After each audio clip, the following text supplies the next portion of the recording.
na hian ram thar vel cohesion committee member si hmi upa arbia zama kom na hun kan nei dona ama signing kom na hun thatang mi pe ka wangin kan do ma chibai kan bu che kanin kom chawma mo pa ma ipia le mur na te in chung ko chan chin tlang puite nu le pa min ko puite kham hau te kha tu pon yang chung te chung ha she te che sai chal khwa piang kan ya mo sa zo ko som li pariat mar tha ka pianga a de ti chu ke ni chong kan theme lo ba mar tha ti ka chianga ka pa chu ar pa chunga nia kanu ge khuang ba ke nia kanu mi kan soi pianga ming tha nia man lai khuang choi kha tiang ma ba kha anya bang khuang ba ken ti ta chu chu anu mi min ma kan ti china kan soi pia ko ni chu ti chuan kan pui chu ro siam nia ni a tin he pa hi pali kan ne ya mi pa pa ni me chia pa ni tiang chuan an pui king to chu chu kan fa te kan chung kwa tu na hian ka tu te ho te ne kan om kho man ni pasari ina kan om camel som po zui dong chaw dong to ya chan adat le ka zul nge izir na lam sun no te nge ezon na lam chan chin te ya shi le na tro middle school hi sai chala ka kala mo chuan high school chu sai tu al gamen high school la ka kala por som ka zir tan ko min Mizoram boy sa go som ru paru kha lo thleng ta kan zir lom thei ta lo ba ti chuan som ru le pasari ai zo la ka chuka morning class coaching class kan kala chuna tin kan zaya yang te khanin lo in kan tia kan be so ve na samaya ti chuan nei a boy thak ve kho mai khang hun lai ka cho in lo chung le ka chi hi a do har sa kho ma chuan sa ko som ru paria ta khan asam bo thunga ya matric ka ka zo be ta matric po hi supplementary rules in to like compartmental activity ania mathematics a kapela ta chung ka compartmenta so te nga pass kanya ti chuan Pachuma University College anti PMG kanti china khamo ta kwan kenat mit ve a PUC kan kala kan soi ko lo kanga mi sia ga tam po tha ka soi not mit ve a thok tana class ka kal ve a tholia ram ria king ka kalu china chuan ram ria na than le ha ka sila chuan ka lai chuanin attendance in the strict lo mo kan har sa dan ten sia jeng kha kan kal chho be a piu te ka pa chho be a pa chu college song chuan BA first year te second year te ka zira sa du ko sum sani panga BA ka zira zo ta chumi zo chuanin Utkal University Orissa atangkwan BA thika soba so ka zira tlang pu chuni chan ezon na lam kha ha so san ko som sari pathum akhani electric deficit middle school akian electric wing akian zirtir tua milla bea hi po hi da thak mai chu graduate val te khani tarbo ke BA second year kalania kati lai ka mo kala zo lo ti chuanin ka interview kha ye ai tiam de khan nia kan board member pa khata ming pon soi ta mai la XML puke sang tho mo puro kima athi to a hian aza ma hi ma purlian the mai ilangu asang karinga tia min la ta ni 73 a zirti pro jong kaluta tiang chuanin kati chhobe ta khala kha kan lu char charanga zirti tu kan lu ta sach bo somria pasaria headmaster a min apoina existing teacher is appointed through headmaster ti khanim ke mai ka interview ani di awak ki samo min du sakop maya chuan choi moi na lam te po ka dong ve se ba kan soi chui se la nga sa go som ko pasaria mizoram sarkarin state award teacher choi moi na state award asiam tantira khan primary stage middle stage high school stage ka siam ta middle khan min thang bea state award masabera khan min thang bea mai chuanin kawan nei khop mai ti chuanin sang ni pasaria khan national award min pele a nelia kanno siami karbai bea puta 5 star a te kan du teng bea no kan ti ve pianan ya Camel sona, na sa along mong tero. Onya. Chuan adot le sona inzo chauze de la. Khot lang rong bon na ha sun hu tam lang chai nei do na. Wei me anga te po ya. Khang song song te kha han so de tero. Wei me hen ka tui be a. Sa bo som sari pathuma kan. Amala ma po. Wei me committee member electric wing branch wei me. Kan indu ve kom electric wing branch wei me ka. Ai zola weng lian per angai ka gan ya. Ram thar weng hai ram no thar no kon ka gan ni. Ta chuan committee member te kan ya 73 akan secretary min thanga. Su ta chuan 73 a chuan ka secretary komin no pui ka nei ya ya. Mi min tut lai ka tia te pon no pui ka nei ta 74 assistant hemi 74 yan puar la reman secretary mi ran thak vele ta ti chuanin wei me chuan chu electric truck kan ya kan soi do mai chu chapo na lam ni lo sela khalai vela khan obi pause office bearer pause parukania ta chuanin khangun la ya he tu na ram thar veng lama kan ho tu fil tak tak te hi obi paruk posa kan he lam area mi pali kan omai electric way me kan mo he hi ka smong veng nga ti chuanin sa su ba som sari pasaria ram thar veng branch way me minin dan tirta electric branch kan minin dan tir tur unreal zan te po committee min surprise le tu kan sei lo no kan senior ho puelen tuanga kan central me president ni mek te ka advisor nia chu tiang chuanin anti ta thut maya kan hiao ngam tabak wa 77 kan lo in dan kan president ke ka pu ka lo ni to ko mo pu ka president min han thang ve ta kum ruk chu ram thar breng president ka lo ni chau ve a ti chon chu ba ga chon khang hun lai chau kha when activity to say to kala to masela una tema khopui chung branch chak berni te kan tuma kan trăng nó sắc hợp mấy chỉ cho nên central lawyer me executive committee thì cái nom về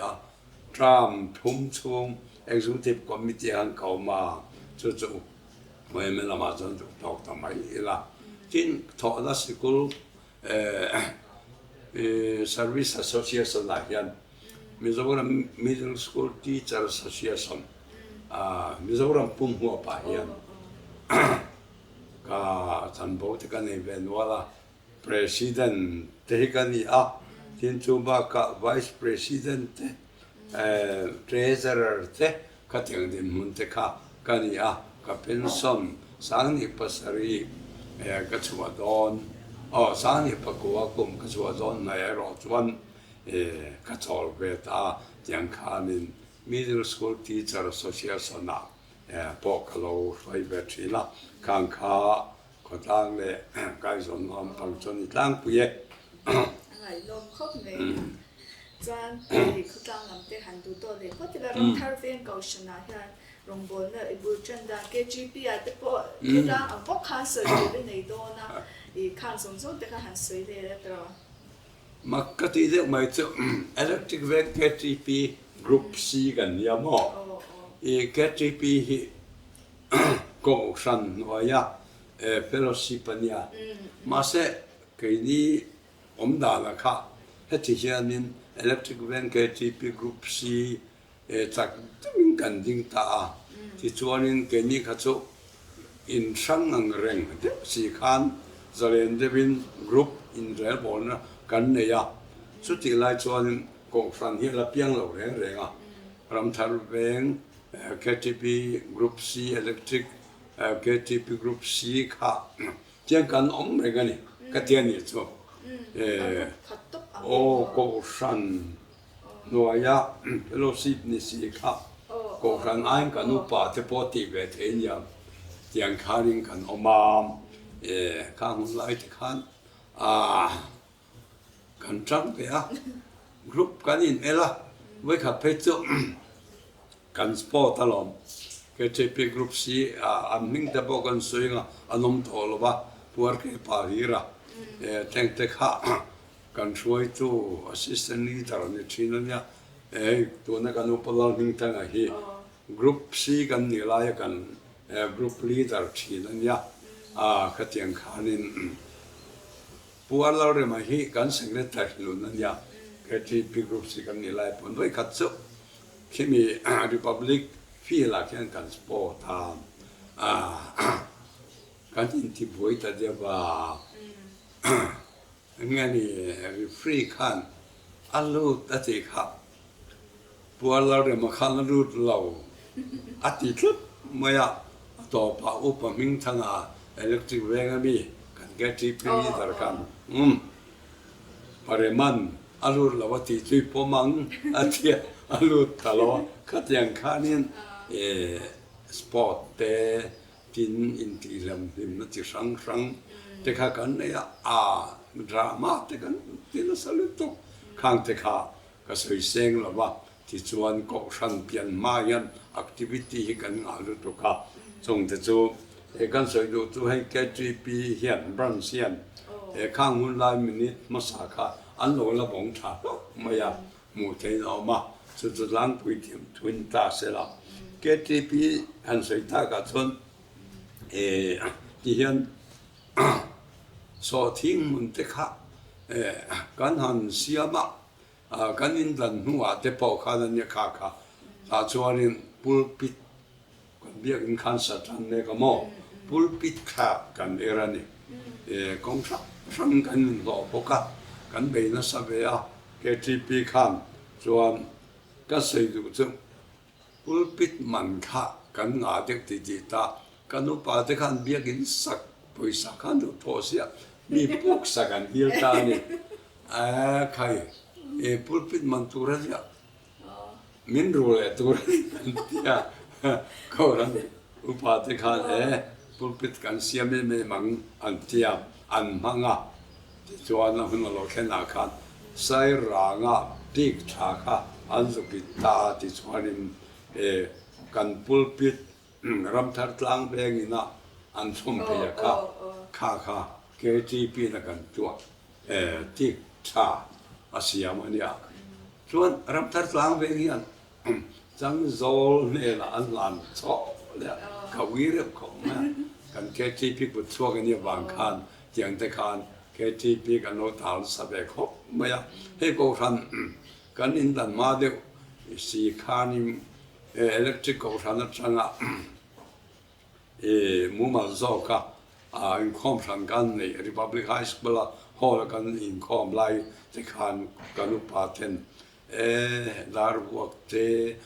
pia te heng reception te heng rang rang te KGP lo ti te wan tia pu takin kan tia chu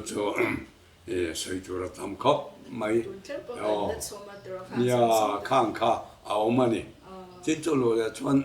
kan lai KGP in a kan ti kha hei ka soi yo chu kan chan chin bo ko han chan kan tu ti te po hi khang hun la ya KGP na kan han ti chau ko han kan piang to mo khang a chuan ko han committee kan di la min phal saka ko han committee chuan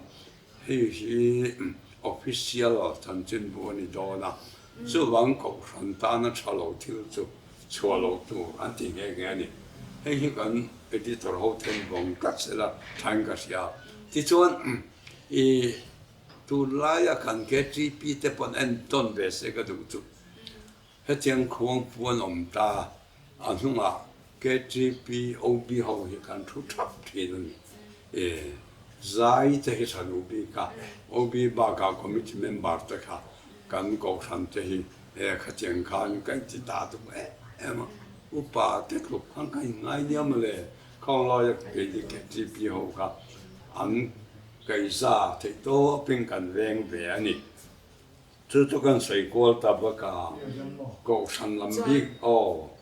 ai biết là mà tiếp tục khang thì cái KGP abi kinh là xây phật thì là rồi, cái nào cầu sản làm cho can xây đấy, không biết ham biết là tiếp tục khang chẳng có tiếp tục cái điều anh tiếp khảo là rồi, chan mari pastor bia kan ya, chuan chan mari pastor bia la khan kanin ti nei tu ve khopa chan mari pastor bia la khan treasurer financial secretary kom ve abo tin chan mari bia lin zai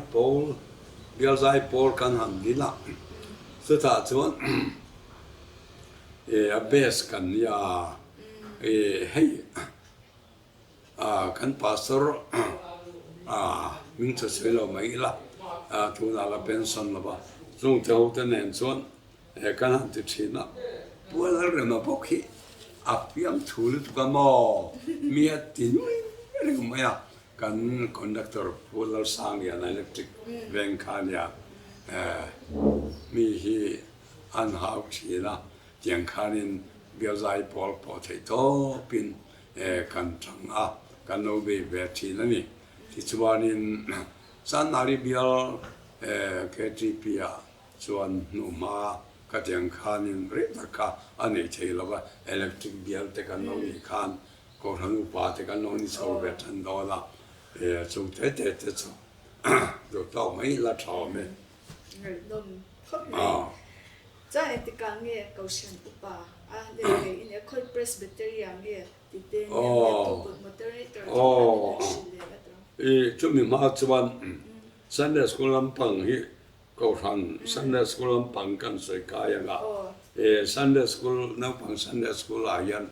electrical thanga zirtir tu ron ni chaw ve KGP apo committee member te ni ve kan ya ti chuan kan in dan ta khan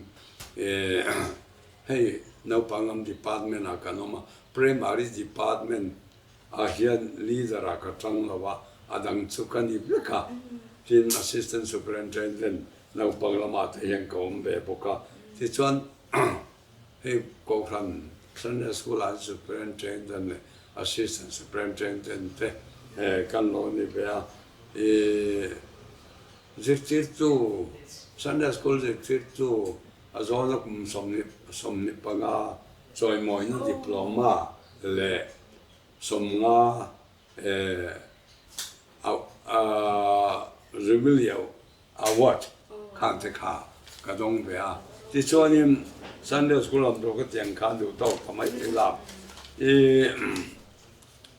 ko hanu pa hi sang ka ko som ko a min nem ne ta ti chuanin hey sang ka ko som riat pasari April dinga khan tual chung pa min thangani riat sari April dinga khanin ti chuan ni som pali tha som kwa kan soya kan presbytery Aizolmar presbytery Zemabo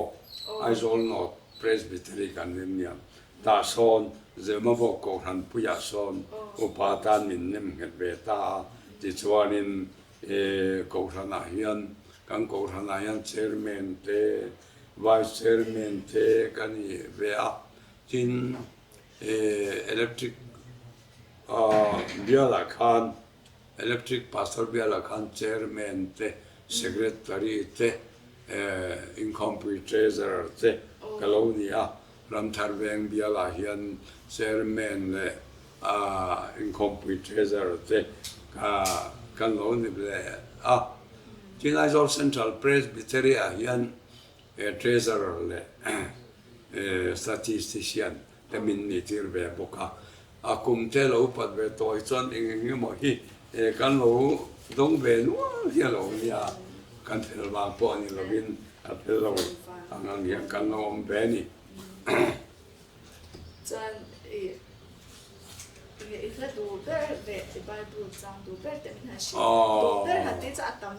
ทำเป็นชิ้นนี้มาเสียจะมีจานมินปอนเดร่อันตีเวข้าวชิ้นก็เราดูฮิตสมอเตียงก็เที่ยวก็สวยจังอ่ะสัตว์ก็ขดดูเลยว่าปุยสูรตีก็ดูไม่ยากจิตส่วนก็ที่หัวหน้าพ่อเห็นใจปอลินรุนซาเซกติยาเบียลใจปอลเงี้ยยังก็ทันใจปอลอาเคยมาจอกกันเราเชื่อเรื่องมุลมอสลายเอาเวียนแล้วตากขดูเลยว่าพิสูรเทียมตะกันสักเพศกันลุงหิเลงมอกันช่วงที่กัลตาเตกันเทียนที่กัลตาเตก็กลายมอให้กันดูอันนี้เป็นว่าไม่อาตมาไม่ดังโจมินให้เดี๋ยวBible จางชวนจนมาชวนZohana bungtum jang som paru kha kathang thila tu na yan karuru ne thar de om thara chu kolosa a crow salary suan min lo jin ra dan khang lai bung le chang chu sei mai lo bila jing korin le kha thon a te po crow salary suan atani tura min lo ti per na hi kan ro hian alian ma ka thu sei po hian sei ter ti ka du de sia china to ka ter pe de ram tu pa thu soi mon yang de ka ro na lang be de china ni chan kan du to don hai golden jubilee he kan kaushani kan ani a mi po la ha kaushan mi pui te de na thu cha du te po le yang a phatya anga te khan han sei da te golden jubilee hi abik takin ti hian ti la min mak min ti lo se la ko san throi tu ho wa chuan helaya Ramtharveng presbytery riang ko san bul tan tu uparo jing ate upadol duai lo ate upatlang lo ma te tuna kan veng kan ko san huam chin ma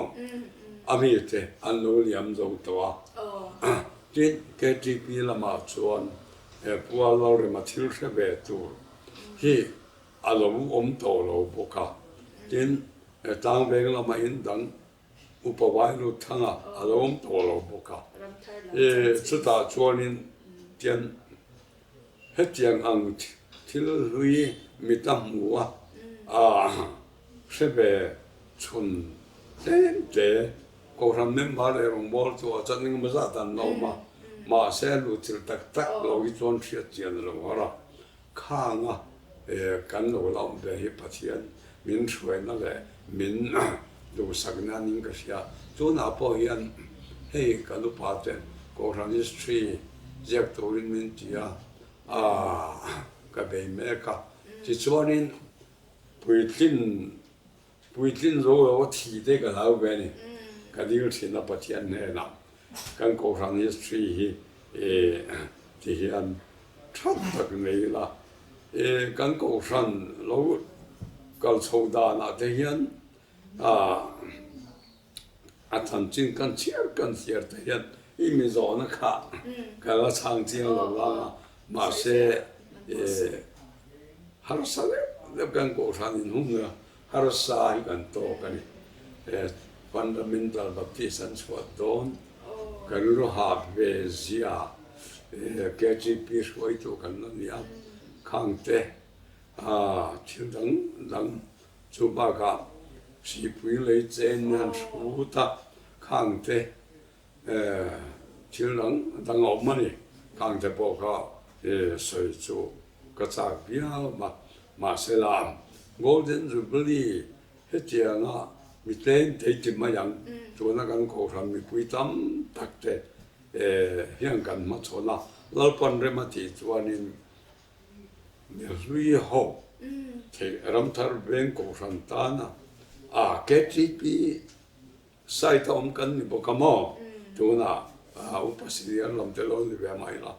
kan biak in sak atan khan khu the hai lu mi na tang ke ti pin lung ke bik lung lian pui kan thian kho tiang ko pa thoka lo sual suak tu te tlema zong yan na damani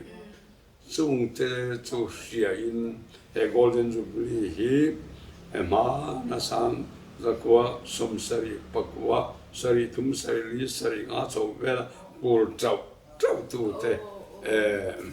akhanin anu lama tian ko ran ro pui takalo ding donon ya 75 atanga thiara sang ni som ni panga December ni som ni pariat thleng tur atan chon serious tewa kan thil tiang kim ni thi tha ka tia thei top choila abik takin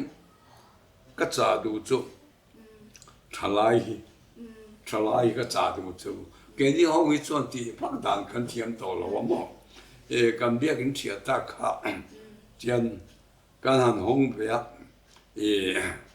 biak in tu ala khian oza ti la kan han rema electric upaming thangan video ron teng tha tian a picture kha zo langani ma sela kami asang kha azom ma kha lo pu tha asang tel lo bin kan zai ta ti ma yang alam chuan kha ka poi ka tia ti chuan tu na chuan biak in te po kan hong do na biak in kan sa thara zubuli kan thleng do na in thalai ho hi in ha ti ka sia ama sela thek to chua ku min na chu zai po la bik takin thei top chu la kan chuang chewa soprano pon tra concerto pon tra tenor le bass pon tra ti khoparam thar beng thalai wanglai chawin na zubili ma chona in han imbo sai hi patian ruina sangim thei top chu ru ti ka cha du chu ni phui na te ro chi chatak tak te cha kan nom mani cha kan kom na te kan ho du to nga in kom na hun chatak te min pe dam na le shi se na te pathai na pe je nga